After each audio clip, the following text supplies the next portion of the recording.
Kembali lagi bersama saya Tri Maliani dari kelas 11 Teknik 1 SMK Negeri 1 Majalengka.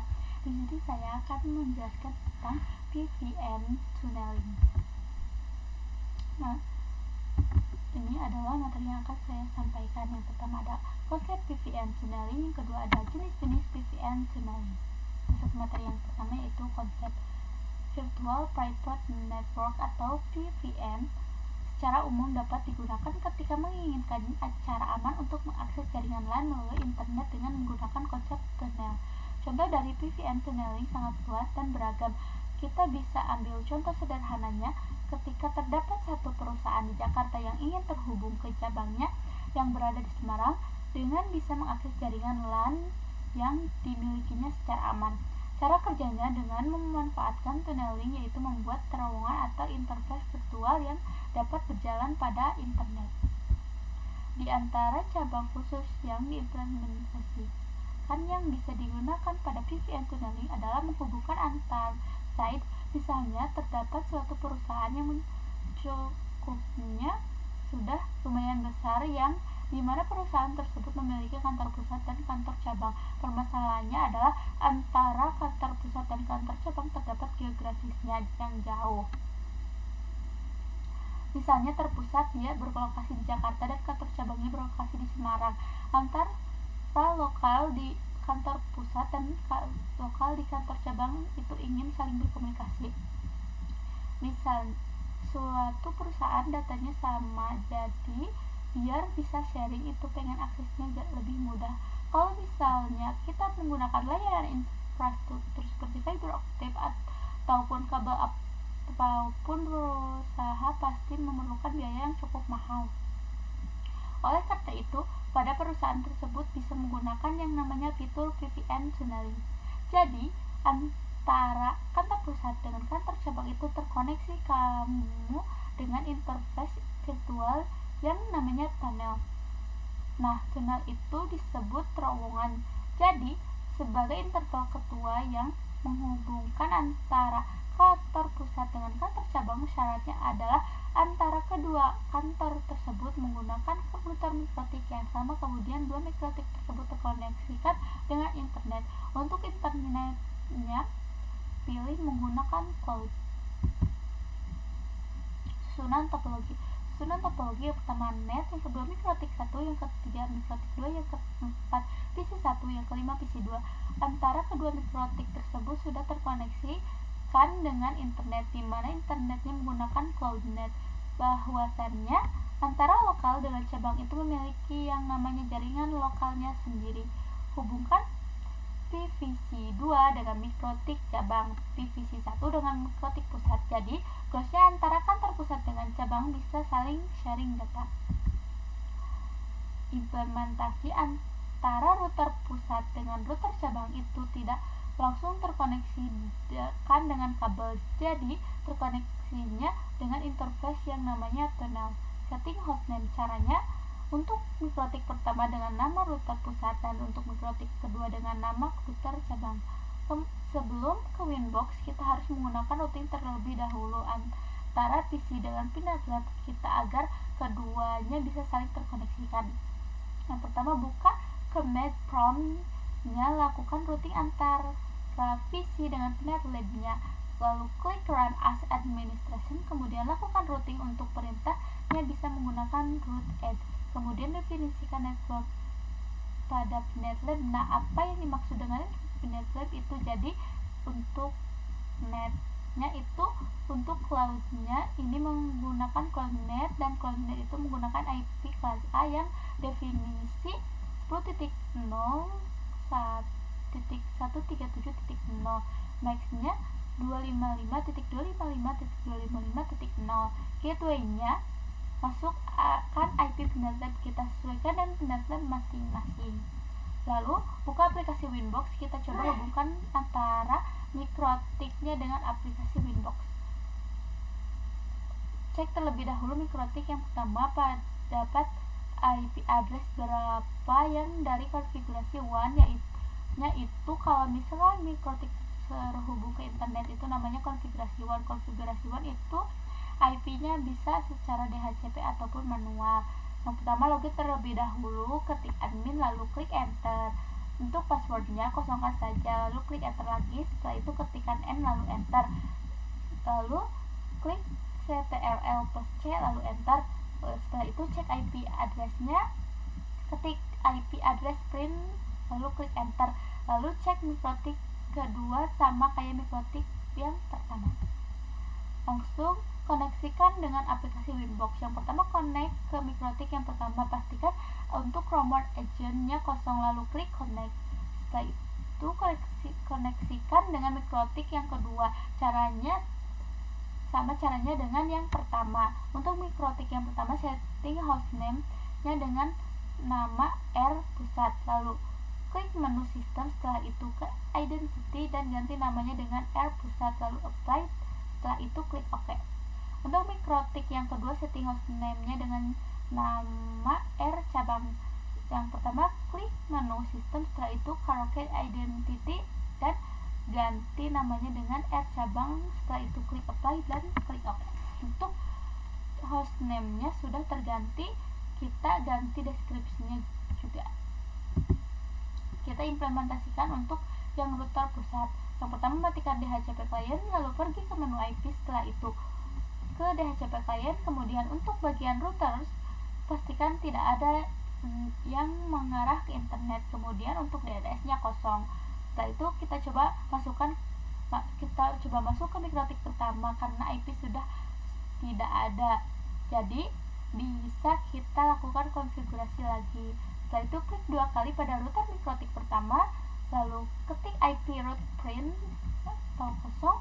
Setelah itu klik IP DNS print atau kosong, ketik IP address print atau kosong. Langsung saja implementasikan yang pertama. Penambahan parameter IP address yang mengarah di internet itu yaitu di ether 1. Lalu ketik IP address lalu add address sama dengan 10.0.136.146/24. Lalu yang bebas interface sama dengan ether 1 lalu klik enter. Setelah itu klik IP address print lalu klik enter. Kemudian masuk pada menu IP root untuk melakukan parameter gateway. Setelah itu ketik IP root lalu print. Setelah itu enter. Tambahkan gateway yang mengarah ke internet, lalu ketik IP root add gateway sama dengan lihat IP dari net, bisa lihat dari VMware. Setelah itu masuk pada bagian DNS, lalu ketik IP DNS set server sama dengan 8.8.8.8 lalu klik enter. Setelah itu ketik IP DNS print lalu klik enter. Kalau sudah terisi, coba kita koneksikan dengan internet. Ketik ping 8.8.8.8 lalu klik enter. Coba yang menggunakan domain, ketik ping google.com lalu klik enter. Lakukan hal yang sama pada R cabang. Jenis-jenis VPN tunneling, yang pertama ada EOIP, yang kedua ada PPPP atau PPPTP, yang kedua ada L2TP, yang keempat ada PPPoE. Konfigurasi EOIP. EOIP atau Internet over IP adalah protokol pada mikrotik router OS yang berfaedah untuk membangun sebuah network tunnel antar mikrotik router di atas sebuah koneksi TCP/IP. EOIP merupakan protokol proprietary mikrotik support terhitung di Linux, namun wajib di compile manual.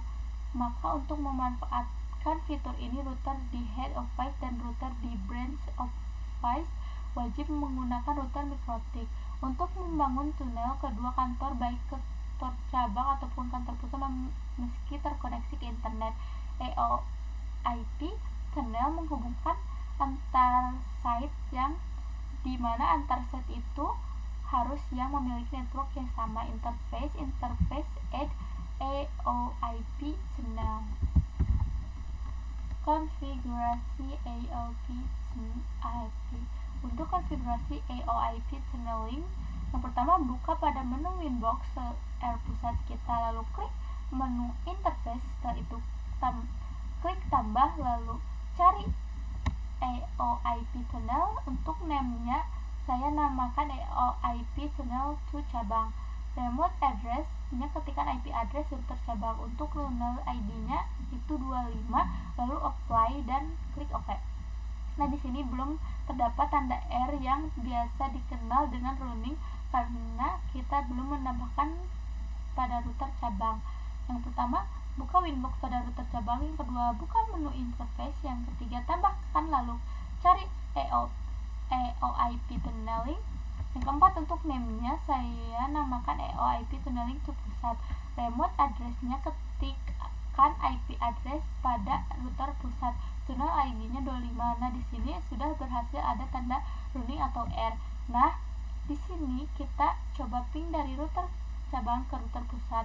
Yang pertama, buka menu Winbox router pusat. Yang kedua, ping IP dari router cabang. Nah, sudah bisa ya teman-teman. Untuk PPPP, point to point protocol, digunakan untuk membangun tunnel koneksi langsung antara dua lokasi yang berbeda melalui internet. PPP dapat menyediakan autentikasi koneksi, enkripsi, dan kompresi.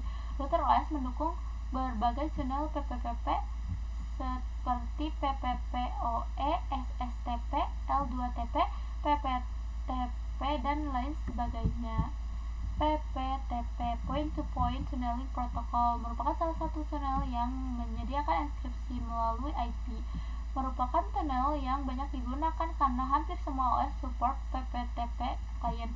Dapat digunakan untuk membuat koneksi aman antara jaringan lokal melalui internet. Router OS mendukung PPTP client dan PPTP server. PPTP menggunakan port TCP 1723 dan IP protokol 47 GRA, Generic Routing Encapsulation. NAT helpers digunakan untuk mendukung PPTP di jaringan NAT. Konfigurasi PPTP. Untuk PPTP bekerja layaknya klien dan server. Untuk yang sisi server, misal saya contohkan di R pusat dan sisi kliennya saya contohkan di R cabang. Karena PPTP bekerja layaknya server dan klien, maka harus dikonfigurasikan terlebih dahulu. Untuk IP atau untuk interface yang mengarah ke kliennya dengan IP address, dan untuk Ether 2 R pusat harus diisi IP address-nya yang nantinya akan menjadi gateway untuk PVC1, dan juga kita melakukan konfigurasi IP address pada Ethernet 2 di R cabang yang nantinya akan dijadikan gateway untuk PVC2. Konfigurasi PPTP. Kita masuk ke R pusat terlebih dahulu, masuk ke menu IP, lalu ke addresses, setelah itu di add atau tambah. Untuk Ether 2 yang ada di R pusat saya coba definisikan sebagai 192.168.1.1/24. Untuk interface-nya Ether 2 karena mengarah ke klien, lalu klik apply dan OK. Kemudian coba setting pada R pusat yaitu DHCP server sehingga nanti PVC mendapatkan IP secara otomatis, yaitu nanti di request sebagai DHCP client. Yang pertama, pergi ke bagian IP lalu klik DHCP server, lalu ke menu DHCP setup. Untuk DHCP server interface-nya yaitu Ether 2, lalu di next kan saja sampai akhir. Konfigurasi PPTP, lalu coba request pada PVC1. Yang pertama, klik 2 kali pada PVC1, klik IP DHCP, nanti akan ada pemberitahuan IP address secara otomatis, lalu klik show IP, lakukan hal yang sama pada PVC2. Untuk yang addressing pada Ether 2 sudah bisa karena sudah berhasil, jadi langsung konfigurasi PPTP. Buka menu Winbox R pusat, lalu pergi pada menu PPP, lalu cari pada menu interface yang namanya PPTP server, lalu enable-nya checklist dan nanti klik apply dan OK. Nah, sudah aktif PPTP-nya ketika kita sudah checklist. Nah, di sini misal kita pengen untuk sisi kliennya, ketika dia ingin terhubung PPTP tunnel ke kita, dia menggunakan username dan password. Maka dari itu kita bisa bikin username dan password pada sisi PPTP server yang di menu secret. Yang pertama, masukkan menu search, lalu klik add atau tambah name-nya bebas, misalnya pptp dilan. Untuk passwordnya misalnya 123. Untuk servisnya kalian pilih pptp. Untuk local address itu adalah IP pada interface tunnel si servernya, misal saya kasih IP address 10.10.10.1. Untuk remote addressnya didefinisikan R cabang, misalnya saya kasih IP address 10.10.10.2, lalu klik apply dan OK. Implementation. Setelah berhasil konfigurasi pptp server, kita coba pptp client pada sisi R cabang. Yang pertama, pergi pada menu ppp, lalu pergi ke menu interface, lalu klik add. Kalian yang add-nya pilih yang namanya pptp client. Untuk sisi generalnya biarkan saja pptp out 1. Fokusnya pada menu dial out saja, karena di menu ini ada informasi terkait connect to ini kita hubungkan pada R pusat, jadi didefinisikan IP dari R pusat. Lalu isikan IP statiknya router pusat. Untuk username dan passwordnya masukkan yang sudah kita buat pada DHCP server, lalu klik apply dan OK. Nanti akan ada informasi R, berarti itu sudah berjalan. Kalau misalkan sudah berjalan, kalian bisa cek ke menu IP lalu ke addresses, nanti akan terdaftar IP address tunnelnya. L2TP. Salah satu service VPN yang terdapat di Mikrotik adalah L2TP Layer 2 Tunneling Protocol, di mana L2TP merupakan pengembangan dari PPTP ditambah L2F. Network Security Protocol dan enkripsi yang digunakan untuk autentikasi sama dengan PPTP, akan tetapi untuk melakukan komunikasi L2TP menggunakan UDP port 1701. Biasanya untuk keamanan yang lebih baik, L2TP dikombinasikan dengan IPsec menjadi L2TP per IPsec. PPPoE Point to Point Protocol over Ethernet merupakan jenis protokol tunnel layer 2 yang digunakan untuk mengontrol akses jaringan. Salah satu jenis protokol tunnel yang banyak digunakan di ISP karena dapat dengan mudah melakukan manajemen banyak klien tanpa menggunakan IP publik, memberikan autentikasi, enkripsi, dan kompresi. PPPoE hanya bekerja dalam satu jaringan, one broadcast domain. Sekian pemaparan materi dari saya, kurang lebihnya mohon maaf. Assalamualaikum warahmatullahi wabarakatuh.